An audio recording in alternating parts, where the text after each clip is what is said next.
अता हकीकत में जमीयत जान बाज़न जी जमात हकीकत में असां वटि बुज़ुर्गन जी अमानत हकीकत में जमीयत जान बाज़न जी रसूलुल्लाह जा वारिस कलामुल्लाह जा वारिस रसूलुल्लाह जा वारिस कलामुल्लाह जा वारिस गुलामाने सहाबा जी क़ियादत हकीकत में असां वटि बुज़ुर्गन जी अमानत हकीकत में जमीयत जान बाज़न जी वलियन जे विलायत जूं कहानियूं कामिरानियूं सब वलियन जे विलायत जूं कहानियूं कामिरानियूं सब इन्हीअ में फैज़ कामिल ऐं करामत हकीकत में इन्हीअ में फैज़ कामिल ऐं करामत हकीकत में असां वटि बुज़ुर्गन जी अमानत हकीकत में जमीयत जान बाज़न जी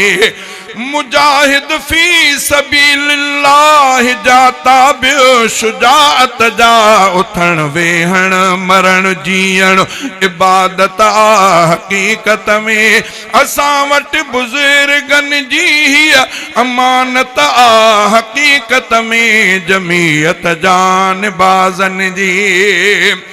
या महमूद जी मेहनत मोहम्मद शाह जी दौलत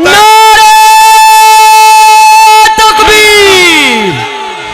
जमीयत उलमा इस्लाम कभी मुफ्ती जिंदा था अल्लाह तमराती नारे तकबीर या महमूद जी मेहनत मोहम्मद शाह जी दौलत इहा बेर वारन जी सियासत हकीकत में इहा बेर वारन जी सियासत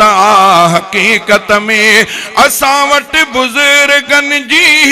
अमानत हकीकत में जमीयत जान बाज़न जी रसूलुल्लाह जो परचम संदस परचम नुमाया सुभान अल्लाह रसूलुल्लाह जो परचम संदस परचम नुमाया इन्हीअ सां दीनदारन खे बिशारत हकीकत में इन्हीअ सां दीनदारन खे बिशारत हकीकत में असां वटि बुज़ुर्गन जी अमानत हकीकत में जमीयत जान बाज़न जी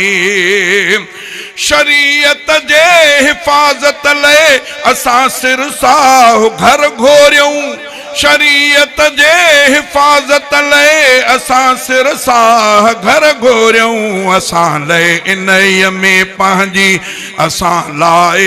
इन में पंहिंजी हिफाजत हकीकत में असां लाइ इन में पंहिंजी हिफाजत हकीकत में असां वटि बुज़ुर्गन जी अमानत हकीकत में जमीयत जान बाज़न जी नुबुवत तां निशावर शाह नुबुवत तां निशावर साह सिर सैयद रफीक अहमद नुबुवत तां निशावर साह सिर सैयद रफीक अहमद मोहम्मद पाक जी पोई रिसालत हकीकत में असां वटि बुज़ुर्गन जी अमानत हकीकत में जमीयत जान बाज़न जी।